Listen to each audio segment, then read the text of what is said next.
When you've lived long enough, you realize some moments don't leave you.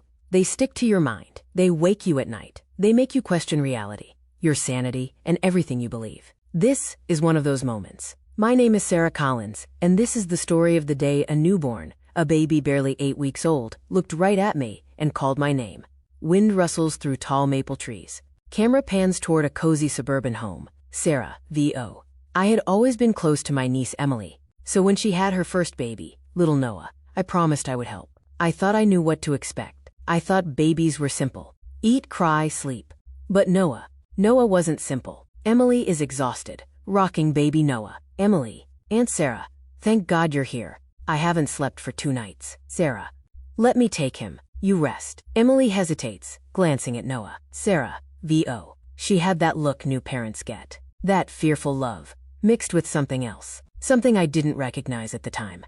Emily hands the baby over. Noah stares directly into Sarah's eyes, too focused for a newborn. His tiny chest rises and falls. His mouth twitches. His gaze remains locked on Sarah. Sarah, VO. His eyes. They weren't soft like most babies. They were aware, observing, learning me, like he knew me already. Emily pours coffee with shaky hands. Sarah, you okay? Emily, he keeps waking up at 2:13 a.m. Exactly, every night. And he stares at the door, like someone's standing there. Sarah glances toward the dark hallway. Sarah, babies sense everything. Sounds, shadows, nothing to worry about. Emily doesn't look convinced. Sarah places Noah in his crib. She hums a lullaby. Camera slowly zooms in on Noah's face. His eyes shift open. He watches her again. Sarah, VO. That night, something happened that still makes my spine freeze. Something impossible. Sound. A soft whisper. Not clear. Not loud. But human. Sarah freezes. Sarah. Emily. Was that you? Silence. Sarah leans closer to the crib. Noah's lips move slightly. Baby Noah, whispering, almost audible. Sarah. Sarah jolts back. Emily hears the scream and runs in. Emily. What happened? Sarah points at Noah. Sarah. He said my name. Emily's face goes pale. Emily. Did he whisper it? Or say it? Sarah. Emily. He's 2 months old. Babies don't talk. Emily looks down at Noah, visibly shaken. Noah staring at the bedroom door each night, the clock hitting 2:13 a.m., a shadowy silhouette outside the door. Noah smiling at nothing. Sarah, VO. Emily, wasn't surprised. That scared me more than anything, because it meant she had heard it too. Emily sits on the couch, shaking. Emily? Aunt Sarah, there's something you don't know. Sarah sits beside her. Emily. He said my name 3 nights ago. Clear as day. I thought I was hallucinating. Sarah rubs her forehead. Sarah. Emily, this isn't normal. Emily. I know, but that's not the worst part. She looks toward a baby monitor on the table. The screen flickers with static. Emily. Fearful. At night, I hear a man's voice through the baby monitor, talking to him. Whispering. Sarah stiffens. Sarah. What does the voice say? Emily shakes her head. Emily. I can't understand it. But Noah smiles like he knows the voice. A digital clock flips to 2:13. Baby monitor crackles. A deep, low whisper echoes. Noah giggles. Sarah, VO. That night, I decided to stay awake. I wanted to hear it for myself. The monitor crackles again. Something, forming into words. A low, rumbling voice. Not human. Not normal. Voice, through monitor. Noah, time to listen. Sarah covers her mouth. Sarah and Emily rush to Noah's room. They throw the door open. The room is ice cold. Noah is awake, smiling. Sarah. Who were you talking to? Emily. Someone must be hacking the monitor. Emily shakes her head. Emily. We unplugged the Wi-Fi last night. It's not connected to anything. Sarah steps closer. Noah's gaze slowly moves up, toward the corner of the ceiling. There is nothing there, but he keeps staring, focused, following something unseen. Emily sleeps while Sarah watches Noah. Sarah, VO. I decided to test him. I wanted to prove to myself that last night, I imagined everything. Sarah waves her hand slowly. Noah's eyes follow her hand perfectly. Sarah. That's strange. She moves left. Noah tracks it with precision. She moves right. Same result. Sarah, VO. Newborns can't follow objects like that. Their eyesight is still developing. But Noah was watching me like an adult watches something interesting. Neighbor Lisa approaches the fence. Lisa, Emily's baby keeping you busy? Sarah forces a smile. Sarah, Something like that. Lisa leans forward. Lisa, you know, previous owners moved out after their child kept waking up at the same time every night. Same room Noah sleeps in. Sarah stiffens. Sarah, what time? Lisa frowns. Lisa, 2:13 a.m. Why? Sarah doesn't answer. Her heartbeat echoes loudly. Sarah confronts Emily. Sarah, why didn't you tell me about the previous owners? Emily bites her lip. Emily, I didn't want you to think we were imagining things. She hands Sarah an envelope. Inside is a note left by the prior family. If you hear him talk, ignore it. If he calls your name, never answer. Sarah's hands begin to shake. Sarah sits near the crib, watching Noah. The clock shows 2:12 a.m. She braces herself. Sarah, VO, if this was real, I needed to know. The monitor crackles. The clock flips to 2:13. Noah's eyes snap open. And then, in a chilling whisper, looking directly at Sarah, baby Noah, Sarah. She freezes. Then Noah's voice changes. Deeper, older, wrong voice from baby. You hear me now. Sarah stumbles back. She grabs her phone and calls Dr. Patterson, a family doctor. Sarah, panicked. Doctor, I think something is wrong with my niece's baby. Dr. Patterson, you're describing advanced mimicry. Some infants can imitate sounds. Sarah, not names, doctor. Not entire words. Dr. Patterson, bring him in tomorrow. We'll run tests. Sarah ends the call, breathing heavily. Sarah, VO. I told myself a doctor would explain everything. I told myself babies make strange noises. I told myself I was not losing my mind. I was wrong, so very wrong, because the next night, the baby didn't just say my name. He said something else, something that made my blood run cold. If you ever find yourself in a moment where reality bends, where something impossible stands in front of you, you will try to force logic into it. You will tell yourself there is an explanation. You will beg for one. But sometimes, logic steps aside, and the truth is so much darker. This is what happened the night Noah didn't just say my name. He spoke a message. The digital clock flips to 2:13 again.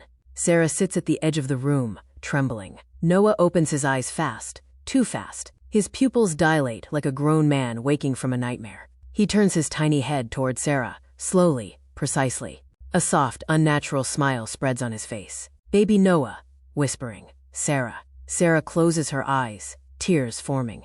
She shakes her head. Sarah, VO, please, please let it be in my mind. Please don't speak again.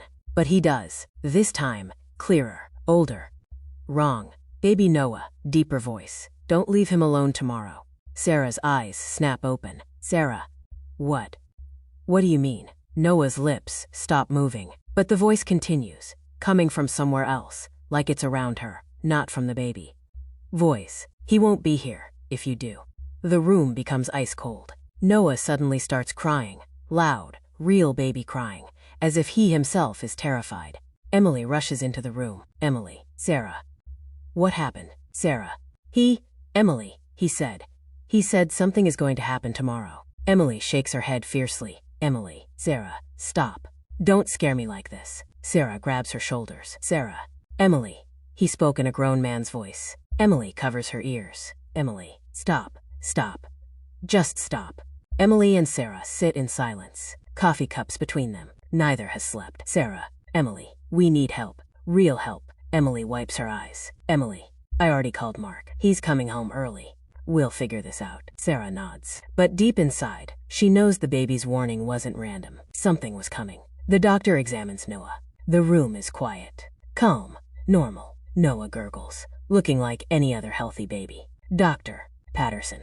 Well, he seems perfectly normal to me. Sarah's voice is sharp. Sarah. Doctor. He talked. He was saying full sentences. The doctor chuckles politely. Dr. Patterson. Adults often hear patterns in sounds, especially when they are exhausted. Sarah, you think we imagined it? He raises a brow. Dr.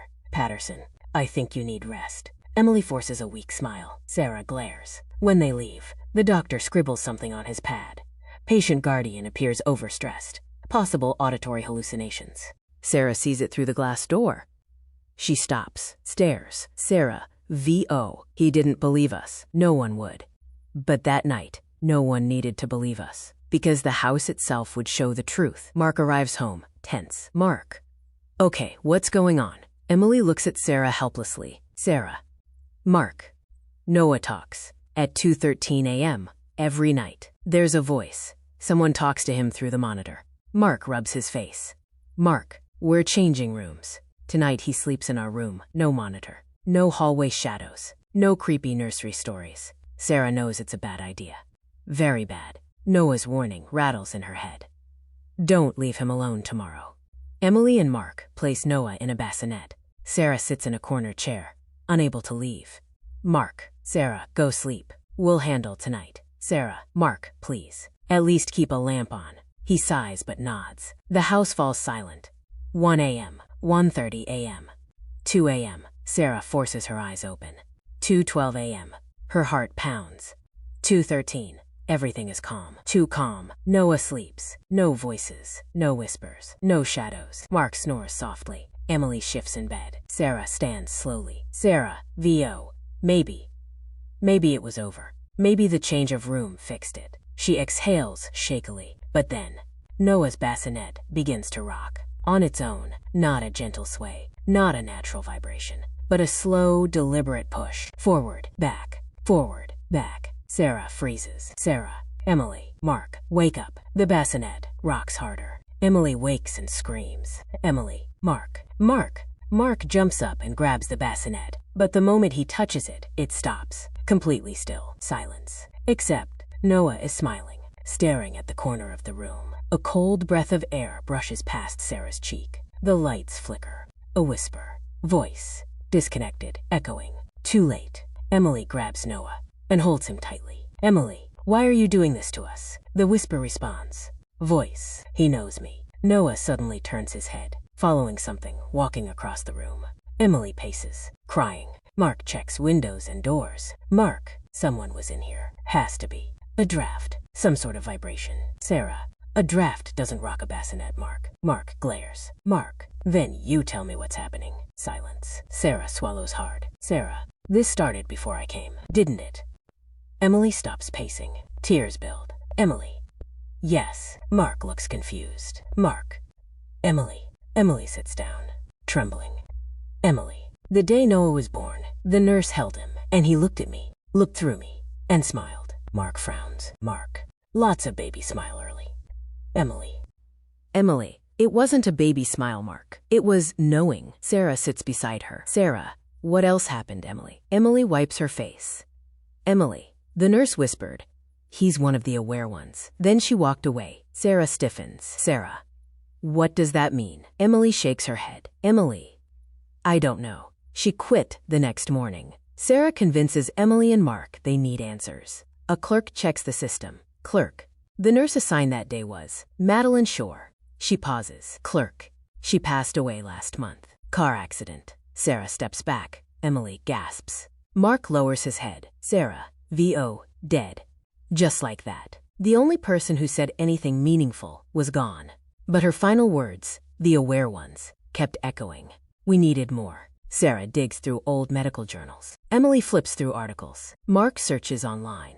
After an hour, Sarah finds a 1983 research note. Rare cases of neonatal cognitive anomaly. Infants showing premature awareness, recognition behaviors, and mimicry beyond developmental norms. Another line chills her. Instances reported where infants respond to unseen stimuli. Parents report time-specific events and repetitive behavior. Time-specific events. 2:13 a.m. They sit in silence. Emily hugs Noah tightly.